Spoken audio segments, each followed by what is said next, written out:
একখান উঁচা লম্বা মই পাইছে। মই মই বই বই বই কি হলো বই তোর একটা মানে খুব দরকারি বই ছিল জানেন। বই বলছি আমার এখানে অন্য কি আমরা বইয়ের কথা না মই বই বই তো বলছি কি এখন বালতি পাইছে না বালতি মধু বলাইছে মধু বলে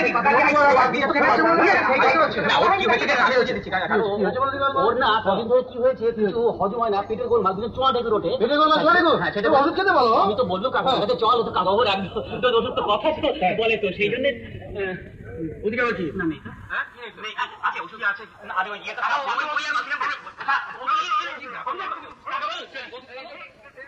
যুদ্ধ করতে আসে ওকে আমি কি বলছি মই মই করে মাথা খারাপ করে দিলাম। আম্মা বলছে নাম বলছে তোর একটা দায়িত্ব লাগে আমার ফেস করতে পারে তুই কি ফেস করিস? ঠিক আছে তাহলে তোমরা চিৎকারি করিও কোন কি তোকে পায়ে ঘুমোতে নাচবে। আমি যা বলছি শোন কি কর চলো না বসন্ত বিলাপের সামনে যাওয়া কেন সেখানে